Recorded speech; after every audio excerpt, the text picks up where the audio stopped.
less than a week into June, but it's already proving to be a big month for all the astrological signs. But what does it all mean? I'm always curious. So we're bringing back friend of the show and astrology writer for the New York Post, Reda Wigle. So welcome back, Reda. Thank you so much. Let's dive right in, okay? Make me a believer here. Let's start with fire signs. Make you a believer. That's a tall task on a Monday morning, but I will do what I can. You're the human to do it.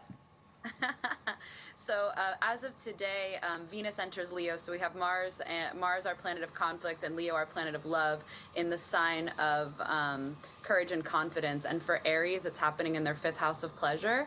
So for them, it's really about trusting and lust. What about the house of pleasure? Nothing. Nothing for you. You're not an Aries. This is the way that, hold on, Rita, this is the way it works, right? So she goes through, she's going to give us a word or two for each sign. Okay, got it. We're starting with Aries, then Leo, then Sag. Thank you.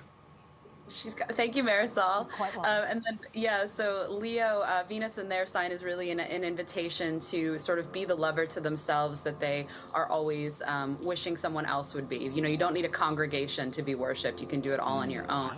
Wow. Sagittarius, the sun in their opposite sign of Gemini, is in their house of partnership, is really an invitation to like get curious, have lots of conversations, and they kind of get a hall pass for being a little selfish this month. Okay. Okay, what about air signs? Here we go, because I think I fall into this category. Are you an air sign? You do. Oh, yeah. You're Aquarius. You certainly do. Yeah. So for Gemini, obviously the sun's in Gemini right now, and sorry, just got lost a little bit.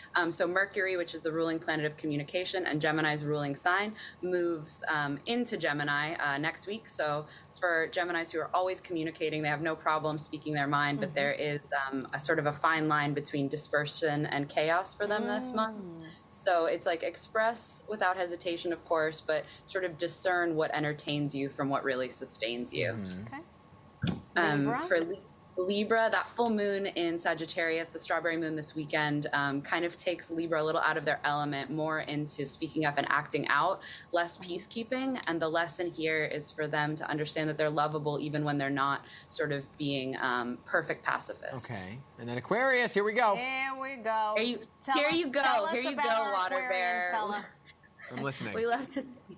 So the sun in Gemini is activating your 5th house of fun. It's your fun house. So there's really an emphasis on socialization and co-creation, and sort of it's a time to share your wealth and your wisdom with the world at large. I could share my wisdom. I don't have wealth. Share your wisdom. Wealth will work on. Wealth will work on. Okay. What about Earth signs? Earth signs.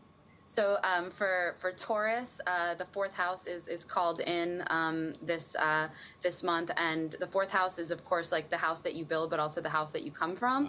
So it's a great time to kind of throw open the shutters, but also maybe like reparent yourself a little bit. It's never too late to have a happy childhood and sort of be the ruler of your own kingdom. So what does that mean for Taurus? For Taurus, that means like maybe call your dad if you have one and change your sheets. Oh, and change your sheets. We're going to go join forces. All right, let's do the water signs. Here we go. Let's start with you, Marisol. It's almost Cancer season, the most wonderful time of the year if you're in touch with your feelings. Oh, liberate, yes. Oh. Liberate, absolutely. So as we move towards Cancer season, for you, it's the idea that freedom is not just about letting loose, but letting go. What are you holding on to, and how is it holding you back? Surrender the grudge, forgive the fault, share your shame, so that you can ride free and clean. Rita, why are you doing it like this on live television? I like that. Let go grudges.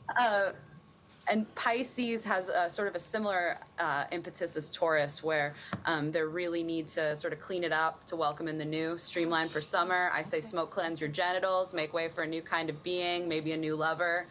And Scorpio, who tends to kind of operate in the shadows, not want the spotlight, with all of this action going on in Leo, it's really time for them to kind of claim their space, and share their progress, make themselves a cause for celebration, because they certainly are. I mean, I think I'm a Scorpio, because you said onto the stage. Onto the stage. He's never been a stage he doesn't like. He might be a Leo rising. Or You know what? Rising. I bet you are a Leo rising. What's that mean? It means showbiz. You are. Showbiz. Yeah, all the like big time famous people. I like they're you. Leos. I like you. You make it understandable. She makes it understandable. Thank you. Rita, thank you so much. We'll see you again soon.